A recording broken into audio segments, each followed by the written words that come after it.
Exception propagation. If it is not appropriate to handle the exception where it occurs, it can be handled at a higher level. When an exception occurs, the Java runtime system propagates to each of the calling methods to see whether the exception is being handled by a try-catch block. This is called exception propagation. As we saw that in our previous examples, that whenever an error was occurred, we are looking at the immediate try-catch block where if the error was being handled, and the error was not being handled by those try-catch blockages, we are trying to look at the outer try-catch blockages, or we were trying to look at the general exception handlers if any were used to catch that exception. This passing of the exceptions from from the calling methods to see where it has been handled is called exception propagation. The program keeps looking for the exception handler wherever it has been used at any higher levels if it has not been handled at the particular level where it has occurred. Then this process is called exception propagation. The first method finds that catches the exception will have its catch block executed. Wherever the exception is found, the catch block of that try block will be executed.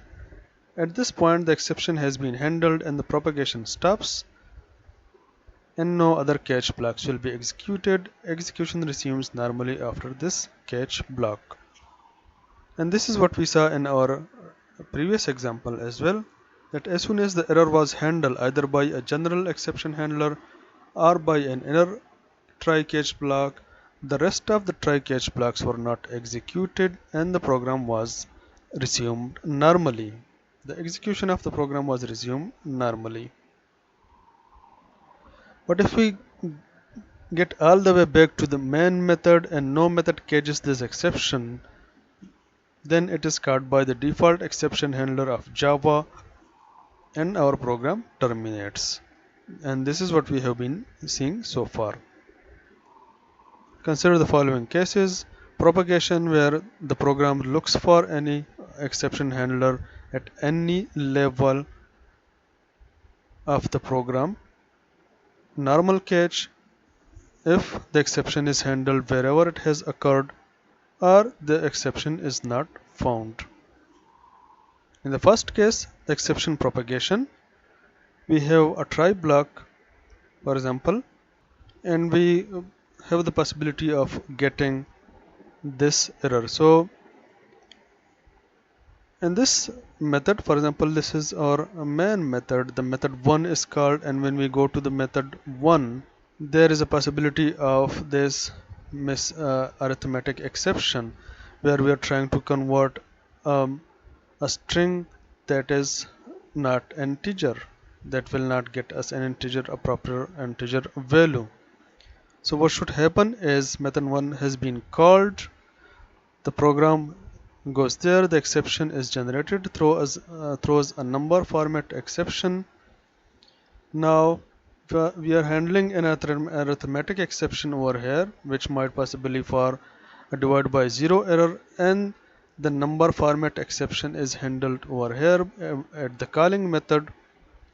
Then what can happen is, since the handler of this exception is not found here, the handler of this exception, that is the number format exception, is not found over here, what will the Java program do is, since it has not found a matching catch block immediately after where the error has occurred or the exception has occurred, then it will go to the calling method and try to look for the exception handler over there. If it finds the exception handler that catches this particular kind of exception, then it will throw the exception over here, right where from the method was called, and the rest of the program will execute normally. So what has happened over here is that we called a method at this point, method 1, let's say, and we were trying to execute the code in the method 1. What we While executing that code, we encountered an error, an exception, and that exception was the number format exception, since you were trying to convert a string to an int value, and the string was not compatible, since this cannot be an integer. So the error was thrown, and that error was not handled over here, where by the method 1.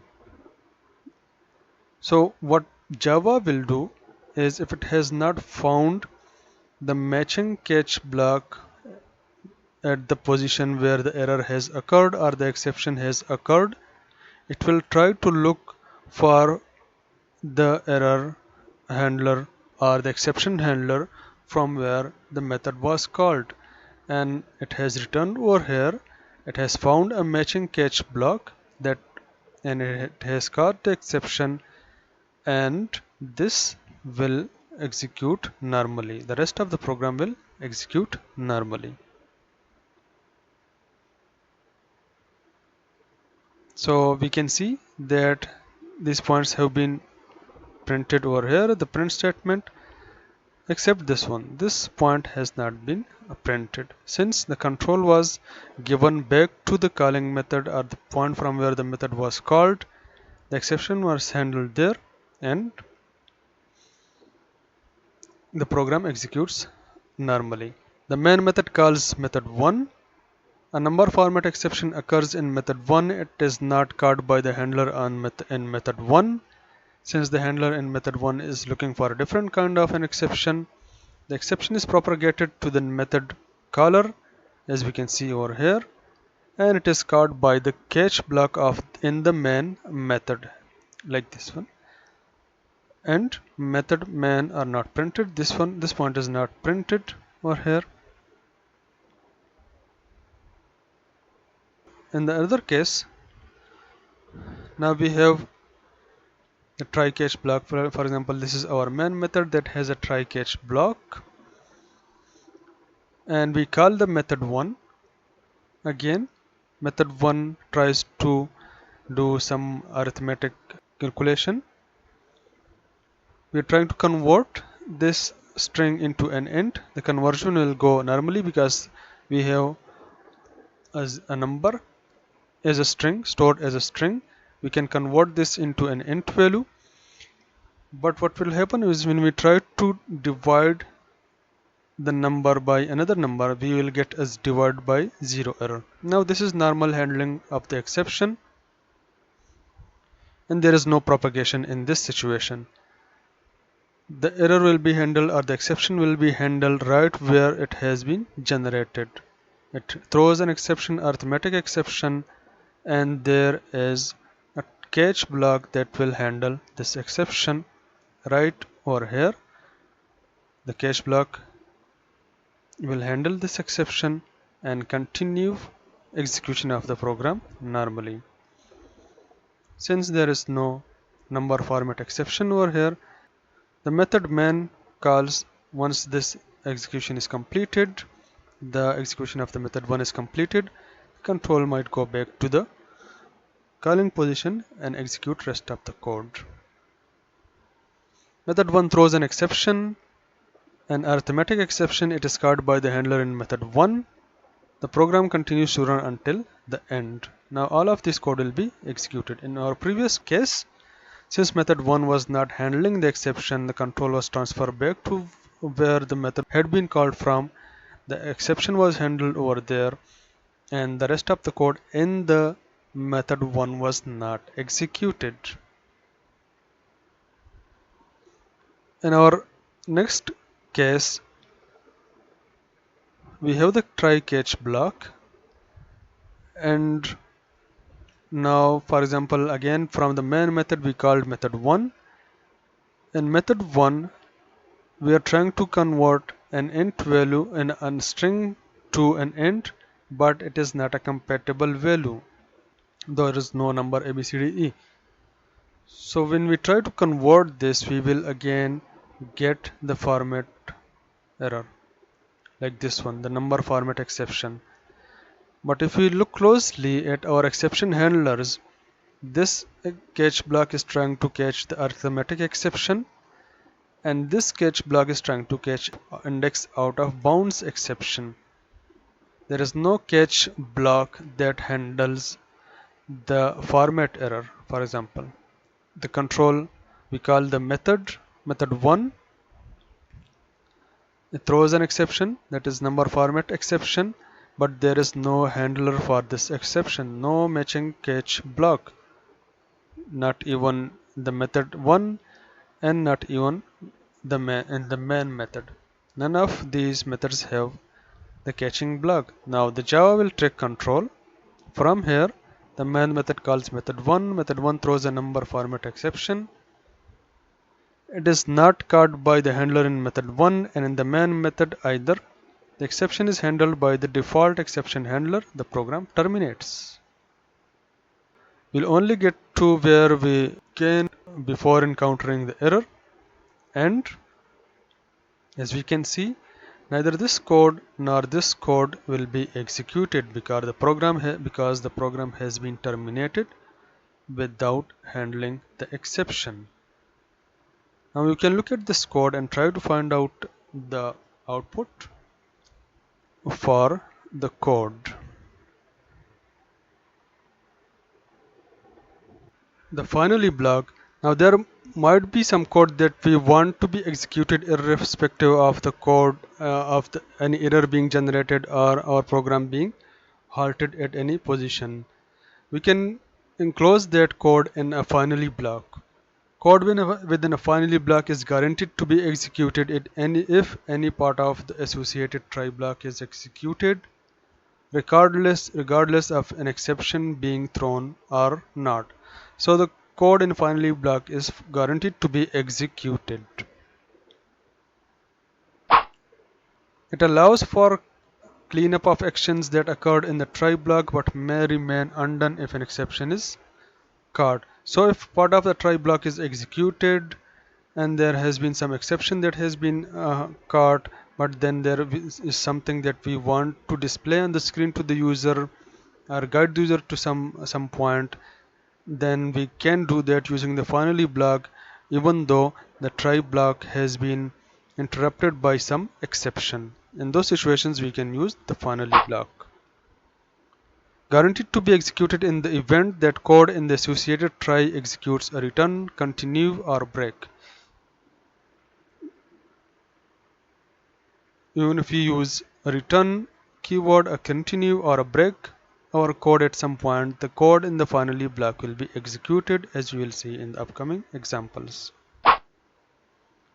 Consider the following cases where we have a situation with no exception, with exception is not matched, and a return statement. In the no exception situation, for example, we have this code where we are trying to convert a string into an int which is compatible and will be converted without generating any error. The points to note here are the try block runs to the end and no exception is thrown. The finally block runs after the try block. As we can see over here, the finally block has been declared over here. And what should happen is all of this code should be executed. The finally block and the code followed by the finally block, because there is no exception and things will go smoothly. For example, there is an exception. We are trying to convert an string to an integer that will be converted, and we are trying to divide. We might get a division by 0 error that will be handled at some point. Now what should happen is once the error is handled by the arithmetic exception, then the code in this finally block and the code in this following the finally block will be executed. An exception is thrown in the try block and caught in the matching catch block over here. This catch block is ignored or bypassed since the exception has already been caught, and the code in the finally block again will be executed or run, and the code following the finally block will be executed. Now again this will go smoothly as well. If the exception is not matched, and we have seen that when the exception is not matched, our program is terminated. Again we are trying to convert a string into an int, and these are not compatible, but we are trying to handle this error by the exception handlers that will not match the kind of our error. So what should happen is the control should go back to the Java, because none of these exception handlers or catch blocks will catch or throw this error. The Java will use the default exception handler and the program will be terminated. But despite the termination of the program, the finally block will be executed. Despite the termination of the program, the finally block will be executed. Now this is something new from our previous two cases, that whenever a program was terminated, none of the following code was being executed. An exception is thrown in the try block over here, and there is no matching catch block. As we can see, the finally block is executed before the method ends. This block will be executed despite the fact that the program has been terminated. Code that is after the catch block but not in the finally block would not be executed in this situation. This code will not be executed as we have seen previously, but this finally block will be executed. The exception is caught by the default exception handler and program terminates. When we use a return statement, for example in this case, what happens at the return is none of the code following the return statement will be executed. In Java, if you want to stop the execution of our program beyond this point, then we can use the return statement. But despite using the return statement, code within the finally block is guaranteed to be executed even in return. So the output for this will be like the finally block executed before the method ends. Code that is after the catch block but not in the finally block will not be executed. None of this code will be executed. For example, this one will not be executed. You can go through this exercise example and try to run and get what the output it will generate. We can explicitly throw exceptions, and we have been doing this in some of our earlier coding examples, where we were trying to validate a certain value and we were throwing an exception when the value was not being a valid one. We can throw an exception explicitly using the throw statement. We were using the throw statement, for example, if you remember this code, we were using an if statement for a certain condition, and if the condition was not being satisfied, then we were throwing an exception. Throw new illegal argument exception, if you remember, a throw new exception. The throw statement requires a single argument, like for example this is the argument, a throwable object. Throwable objects are instances of any subclass of the throwable class. So we can pass any objects of these subclasses. The program starts immediately after the throw statement and any subsequent statements are not executed.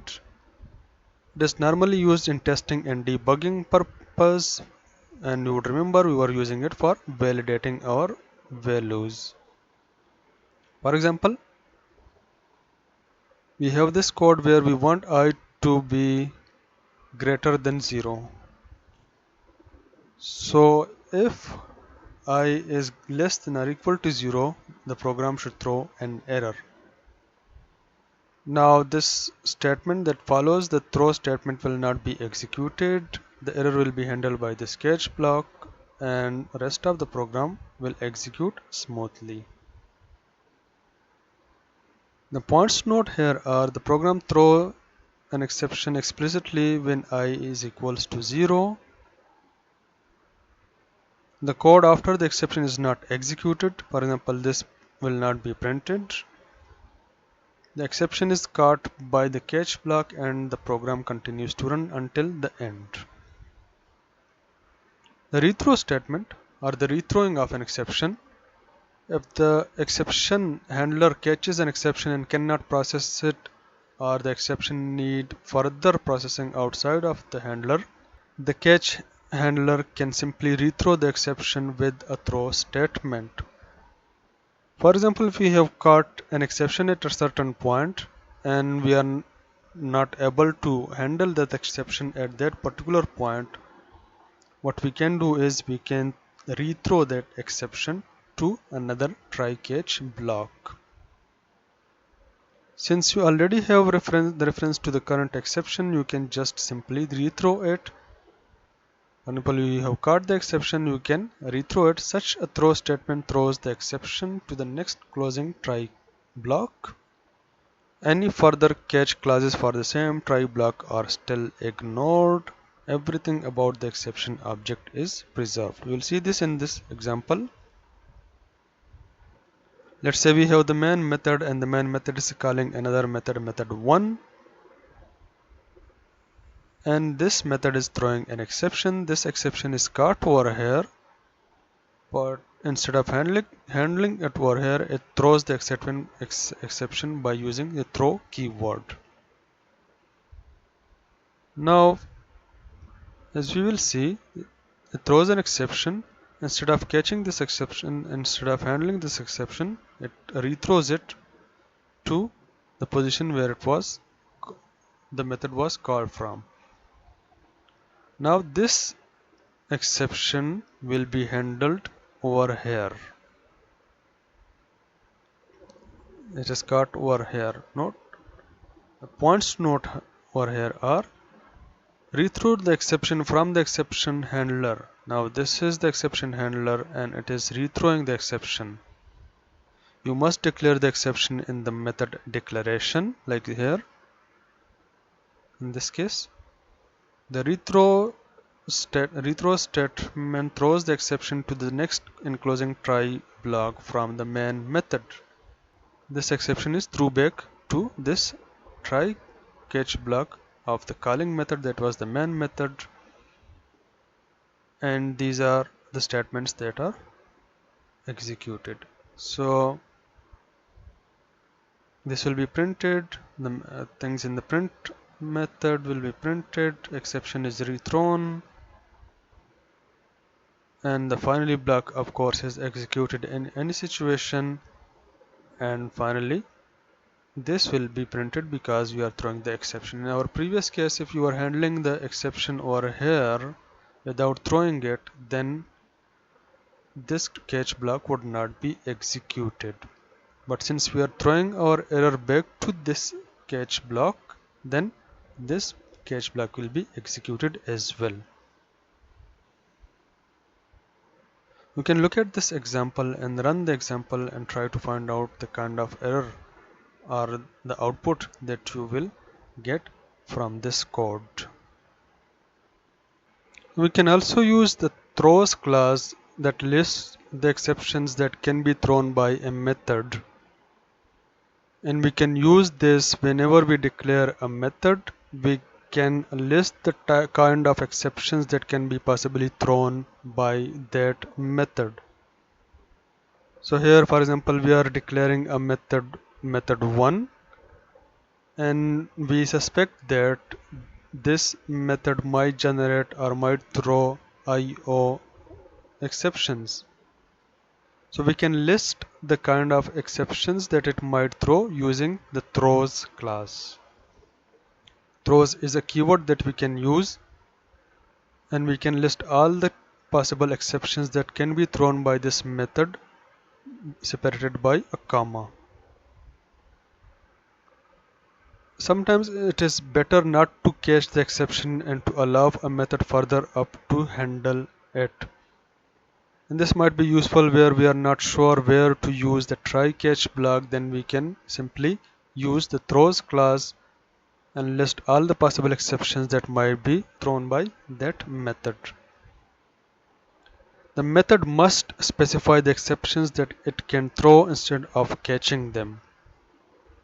So we need to list all of the possible exceptions that can be thrown by this method if we are not catching them.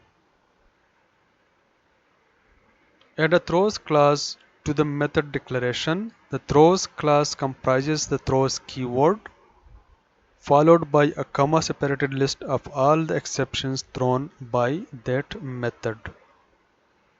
Here we are just using one exception, but if there are more than one possible exceptions, then we can list all of them separated by a comma. Checked exceptions. Compiler enforces a catch or declare requirement for checked exceptions. Now there might be situations where using the try catch block is optional and we may use it as a programming option. But in some situations the compiler will require us to use a try catch block for a certain type of a code. For example, if we are trying to connect to a database from our code, then the compiler will require us to maybe possibly handle all the possible exceptions, like if there is some possible error in the connection or if the database was not found, to try and handle those kind of exceptions. We might get a message from our compiler whenever try to write that kind of a code. So these can be called checked exceptions. If a method throws a checked exception, it expects the catch block to be in that method unless it is deferred by a throws clause. So for example, if we do not have a catch block and there is a possible exception that might be thrown by the code, then if we do not have a catch block, we might have a throws clause like we mentioned over here. Otherwise, we will need to have a catch block. If the catch or declare requirement is not satisfied, the compiler will issue an error. So we either need to use the catch block or we need to use the throws class. If the calling method also differs with the throw class, its calling program is expected to have the catch block, etc. Up the line all the way to the main method until a catch block is found. So it is trying to cover all of the situations that we have been discussing so far. For example, if there is a catch block but that method is using a throw clause, it is throwing the error to another try catch block. Then there will be a try catch block in the calling method from where the method was called and up until the main method. So in any case, in any situation, there must be an exception handler for that code, even if it is immediately by a catch block, if it is by a throws clause, or it is somewhere from where the method is being called. Runtime exceptions, for example, occur within the Java runtime system.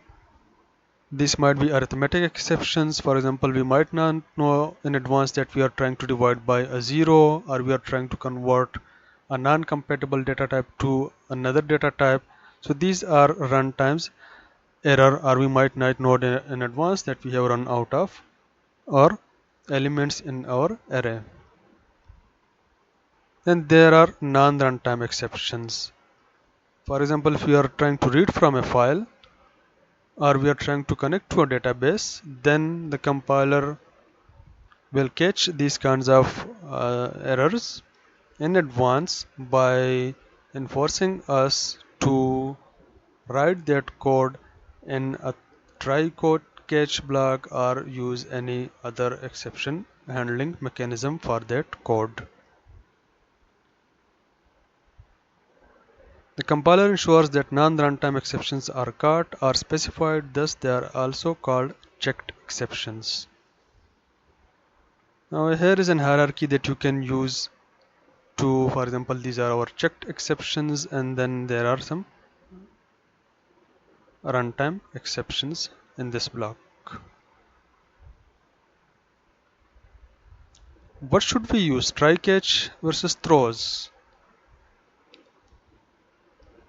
For example, we are using the try catch block over here and we are using the throws exception over here.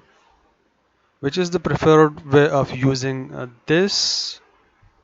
That might be our programming choice, but we should try or prefer to use the try catch block if it is clear what action should be taken and if the local block can perform that action. If we are sure that what we need to do if a certain kind of an error is generated, then we should use the try catch block. The Java runtime system catches the exception and continues to run until the end, even it reaches an error. Use throws where it is not clear what action should be taken. So if you are not sure about the kind of action that we should take, then we can use throws class. Otherwise, we should use the try catch block.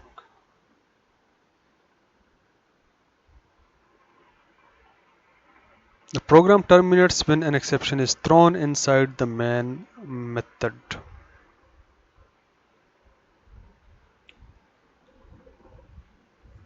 This will conclude our lecture over here. What you should do is you should rewrite the following method by using the throws class. Try to identify the kind of an exception that it will throw and rewrite this code using the throws class.